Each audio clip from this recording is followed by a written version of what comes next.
کیا آپ کا کرونا ٹیسٹ پازیٹیو آیا ہے؟ کیا آپ آئسولیشن میں ہیں؟ عالمی ادارہ صحت یا WHO کی ریکمنڈیشنز کے مطابق آپ کب اپنا آئسولیشن ختم کر سکتے ہیں؟ آج اس کے بارے میں بات ہوگی۔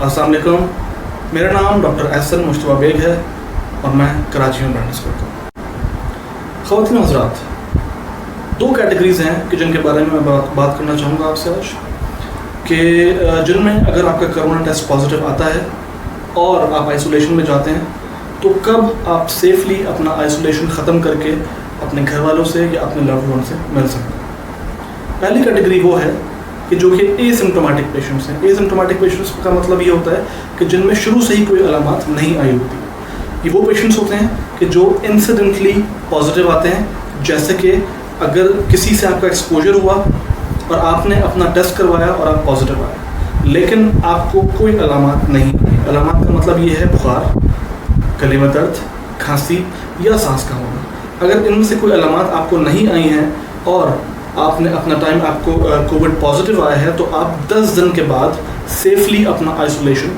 ختم کر سکتے ہیں اور آپ کو ریپیٹ کووڈ ٹیسٹنگ کی کوئی ضرورت نہیں ہے according to WHO guidelines. Second category وہ ہیں جو کہ جن میں علامات آتی ہیں، اور یہ وہ پیشنٹس ہیں کہ جن کے اندر کووڈ ٹیسٹنگ علامات آنے کے بعد کرائی جاتی ہے۔ تو ایسے پیشنٹس کے اندر کم سے کم آپ کو جو النس کا پیریڈ ہے وہ 10 دن یا پھر جتنے دن بھی آپ کی النس ہوتی ہے ان دنوں کے بعد 3 دن کا پیریڈ آپ کو چاہیے، اے سمپٹومیٹک پیریڈ، کہ جس میں آپ کو کوئی علامات نہ ہو۔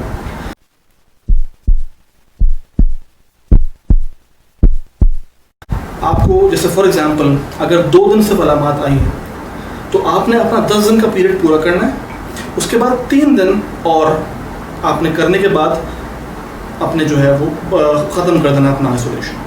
سیکنڈلی جو ایک ایگزامپل ہے کہ اگر کسی کو علامات 14 ڈیز کے لیے آئی، 14 ڈیز علامات آئی ہیں تو آپ نے اس کے بعد 3 دن کا اپنا آئسولیشن یا اے سمپٹومیٹک کا جو پیریڈ ہے وہ آپ نے کر کے اپنی آئسولیشن کو ختم کر دینا ہے۔ یہ according to WHO guidelines ہے، اور اس کے بعد آپ کو کوئی بھی کووڈ ٹیسٹنگ کی ضرورت نہیں ہے۔ کیوں نہیں ہے؟ ایک تو پہلی بات یہ کہ آپ کے اندر جو وائرس ہے وہ جو آپ کی کٹس ہیں اس کے اندر ڈیٹیکٹیبل اماؤنٹ میں آتا ہے، لیکن آپ انفیکٹیو نہیں ہوتے ہیں۔ آپ کسی کو انفیکٹ، اتنا لو وائرل لوڈ ہوتا ہے کہ آپ کسی کو انفیکٹ نہیں کر سکتے ہیں، بہت کم چانسز ہیں، یہ اکارڈنگ ٹو ریسرچ ہے۔ سیکنڈلی یہ کہ اگر آپ جو ہے وہ اپنا ٹیسٹ کروائیں گے تو آج کل آپ نے دیکھا ہے کہ جس طرح ہمارے پاس مختلف لیبز ہیں، ایک تو اس کی وجہ سے بہت زیادہ اوور کراؤڈڈ ہو گئی ہیں، آپ کو ٹائم جو ہے وہ 3-3 4-4 دن بعد کا ملتا ہے، آپ 3-3 4-4 دن جو ہے وہ آئسولیشن میں ایکسٹرا رہتے ہیں، لیکن اس سے کوئی خاص فائدہ نہیں ہے۔ یہ آپ کو میں نے 2 کیٹیگریز جو ہیں وہ بتائیں گے۔ کچھ ایکسیپشنز ہیں اس میں۔ وہ ایکسیپشنز کا مطلب یہ ہے کہ جن میں آپ نے ٹیسٹنگ کرانی ہے، وہ 3 کیٹیگریز ہیں۔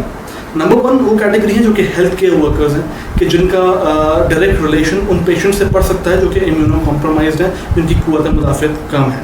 تو ان کے لیے آفٹر دا سمٹمس پیریڈ یا پھر اسمپٹومیٹک پیریڈ آپ کا گزر جائے تو اس کے بعد 2 PCR یا 2 اپنے کووڈ کے ٹیسٹ جو کہ نیزل یا اورل سواب سے ہوتا ہے وہ آپ نے کروانا ہے۔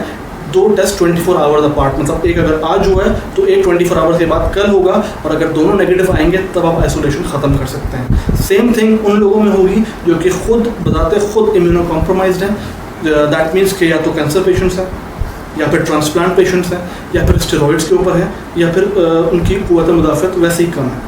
تھرڈ وہ ہیں کہ جو ڈومیٹریز میں رہتے ہیں، یعنی ہاسٹلس میں رہتے ہیں یا پھر جیلز میں رہتے ہیں۔ ان کا مطلب یہ کہ بہت کلوز ان کا جو ہے وہ رش والی جگہوں کے اوپر ان کا رہنا ہوتا ہے، تو ان کے اندر بھی یہ رول اپلائی ہوتا ہے، رائٹ۔ تو یہ کچھ گائیڈ لائنس ہیں according to world health organization کہ جن کے بیسس کے اوپر آپ اپنی آئسولیشن کو جو ہے وہ ختم کر سکتے ہیں۔ ایک چھوٹی سی بات جو کہ میں اس میں اور ایڈ کرنا چاہوں گا وہ یہ ہے کہ ہمارے لوگ تھوڑا سا پریشان ہو جاتے ہیں اباؤٹ سمٹمس، کہ ہمارے سمٹمس کب ختم ہیں یا کب نہیں ہیں۔